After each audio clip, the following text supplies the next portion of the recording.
Most mental health issues that new mothers experience can be treated at home. But if your illness is more severe, you may be referred to a mother and baby unit, or MBU, a specialist unit within a hospital where your baby can stay with you while you receive the expert care you need. At the time I didn't see a future, I just saw black. But now I'm making plans for my future. I think it was the beginning of being able to learn to be his mum.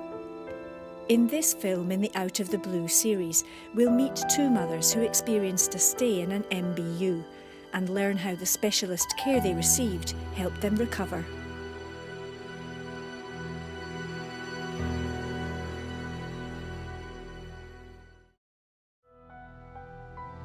Amy is a single mother of two. After the birth of her daughter Kira, who was born prematurely, she was struggling to cope.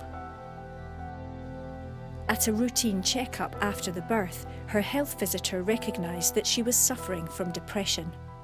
When she asked me whether I was okay, the floodgates opened basically. I just told her everything. It soon became apparent that Amy's depression was very severe. She said that she thinks that I needed a hospital stay, hospital admission. She got me an appointment straight away down at the local mental health team, and I was assessed. Amy was referred as an inpatient to the nearest mother and baby unit.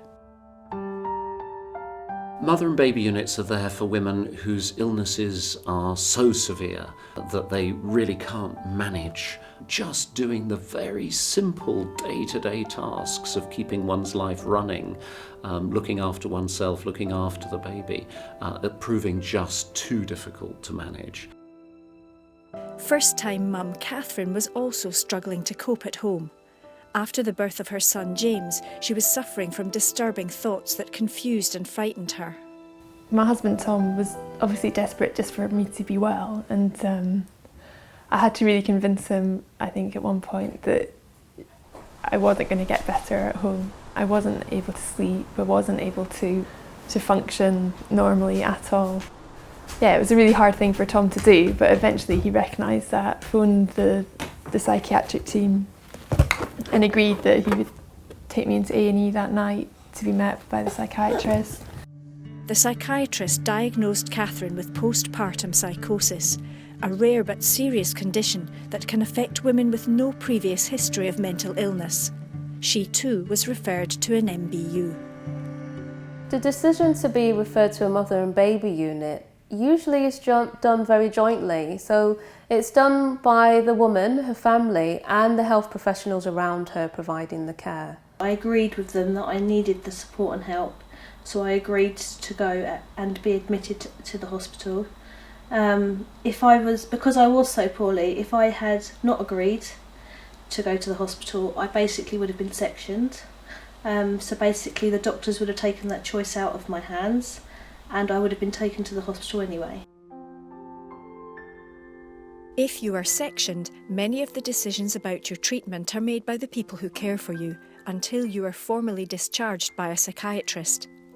In some cases this may be appropriate, but both Amy and Catherine decided to go into the MBU voluntarily, which they felt gave them more control over the situation. Going in voluntary gave me a lot more options, and I was allowed to go out for walks with staff a lot more quicker, I feel, than if I was to be sectioned. While there may not always be a bed in an MBU available, do make sure you ask about it if you think you'll benefit. Knowing what sort of care you need is an important first step. Unfortunately, there is a shortfall of the beds that are available, so what we would always advise is to seek a psychiatric review and assessment.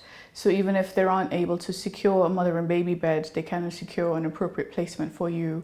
And obviously, with the support of professionals going forward, seek to move you into a mother and baby bed once one becomes available. For both Catherine and Amy, the idea of leaving home and being admitted to hospital was daunting. I was panicking about the unknown. In my head, I kind of had this vision that it was going to be like a general ward where there was just going to be beds and curtains. The day I was first that we went to the MBU, I was actually quite lucid because I knew that this was where I needed to be, and it was actually Tom who probably found it really quite scary. It was like I had picked up my home and taken it with me. It was really homely there. All the staff were in their own clothes. It was very relaxed. A mother and baby unit offers a place of safety where you're able to get access to treatment and support and many health professionals around you.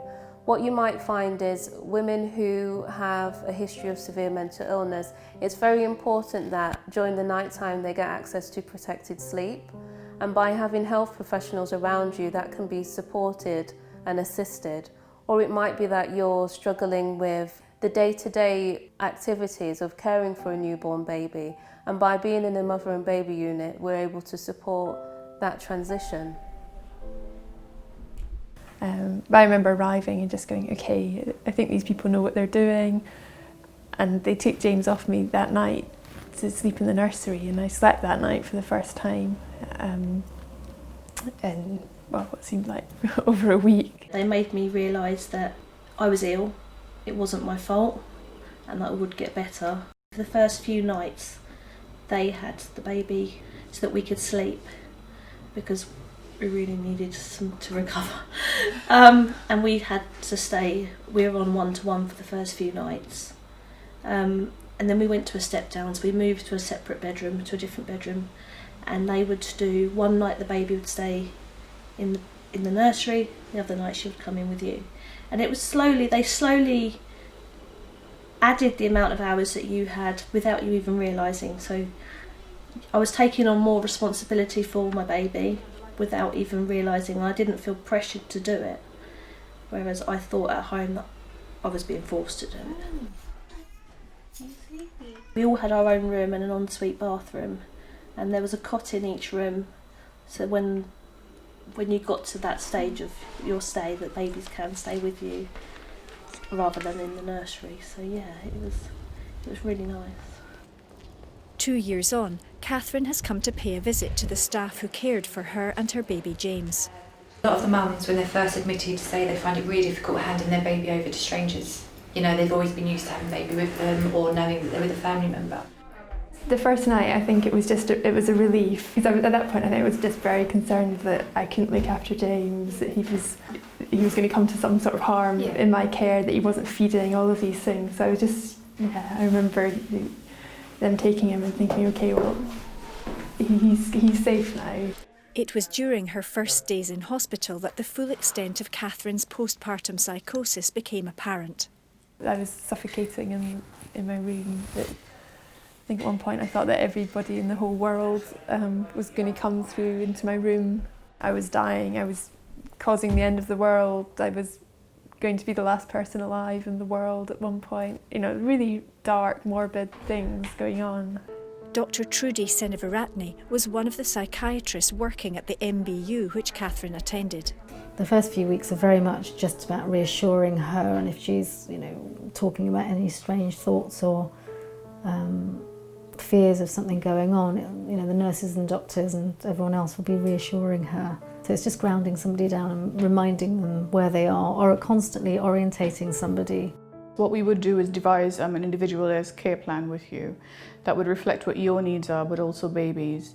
So what we want to do is try and mimic as closely as possible what your routine would be at home. So in terms of making feeds, having a bath time routine for baby, and also trying to help you engage with groups and activities that would develop your skills as a mum. So when you leave hospital, you would have recovered from your illness, but also you would leave with a wealth of skills and experience to be able to look after your baby in the community. The approach of an MBU is holistic. It focuses on the needs of the mother and the baby, encouraging bonding and helping to build parenting skills. Art therapy, mindfulness, we had the opportunity to do CBT. Each week we had the chance to speak to a counsellor on site. We would go to local toddler groups with the staff as well, so we were still involved in the community even though we were in hospital. I think we'll leave it in there now, because that's my little box. One of the strongest memories I have of my recovery and where it began was a session that I had with you in this room. I remember before that session, I think I didn't really have a relationship with James as such. He was he was just this very precious thing that I knew needed to be kept safe, but I hadn't really made the connection to him as a person. And I remember you sitting with James in front of you and holding him in front of you and making eye contact with him and getting him to smile at you, and then giving him to me and encouraging me to do that. Babies prefer their mothers' and fathers' faces and voices because they're well in tune with your voice from the pregnancy. And it was the first time that I'd really looked at James and felt that he was, my son. And it was at that point I think that I knew that I'm going to get better, and James is going to be okay. For the three of us as a family, it was a really important point. The staff in MBUs recognise that a woman's recovery needs to be supported by their family, who are encouraged to visit and to seek advice and support when they need it. Your family can visit you while you're on a mother and baby unit. Some units even allow partners to stay over. So it's very much encouraged that families visit and that children visit as well in set periods of time.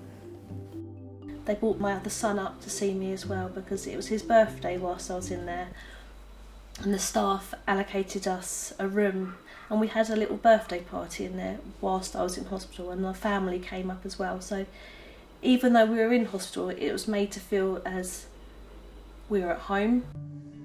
If you're breastfeeding, this will be supported in the mother and baby unit, even if you need to take medication. We definitely encourage breastfeeding because we want to make sure that attachment and bonding is maintained during your stay. A lot of the medications that are used are safe for breastfeeding as well. The average stay in an MBU is 6 weeks, but while every woman does get better, each case is different. In my head I was treating it as if it was like a normal hospital and you'd go in for a few days and then come home. I stayed in total for nearly 17 weeks. Without them, they put me in such a better place, and I don't know where I'd be if I didn't go. It really, really helped. Leaving the mother and baby unit and returning home is a big step, and it's not one you'll face alone. Staff will continue to support you after you've been discharged. What we do to try and smooth that big step is encourage women to have a few visits home, so spending a day at home quite often, and then maybe a day and a couple of days and nights at home before finally being discharged from the unit. I knew I was getting better when each time I was returning home, I was enjoying my time at home more, and I was looking at the clock thinking I've got to go back soon. Whereas I wanted to stay at home, and I was enjoying my time with my son as well. Whereas before I went into the mother and baby unit, I couldn't connect to either of the children, and I wasn't anywhere, I was just existing. I truly felt I was recovered pretty quickly after being discharged. I kind of threw myself into mother and baby groups, and I was so relieved to be better and excited to be home that, I did think that everything was fine, and that having looking after a baby full time was actually a really good protective factor against developing depression.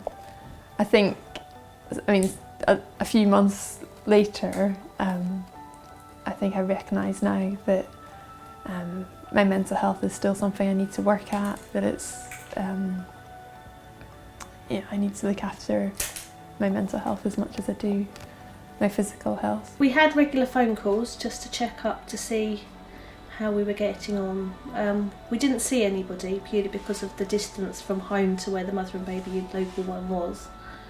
But I always knew that they were at the end of the phone if I was to need them at 2 o'clock in the morning or something. And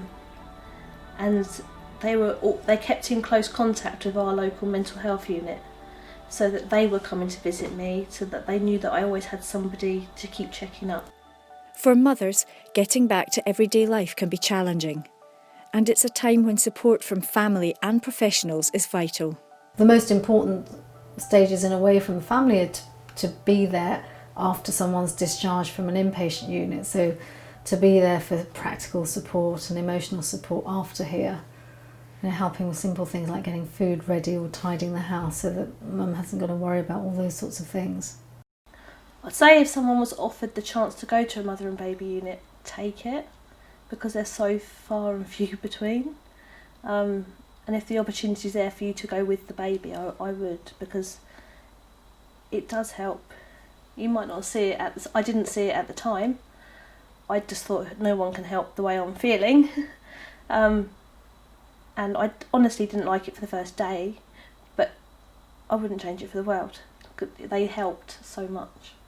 In a way, like all my worst fears were realised, and we survived, and we were fine. So actually, you know, whenever I'm getting stressed out now, I think, well, what's the worst that can happen? I could go completely insane and go into a psychiatric hospital. Well, it's okay, you know, because you can get better from that and recover and come home. So yeah, I try not to get too stressed about most things now. But we'll see. Oh, that's a nice tune. With the right treatment and care, the mothers we've met in this film recovered from the illnesses they experienced when their babies were born.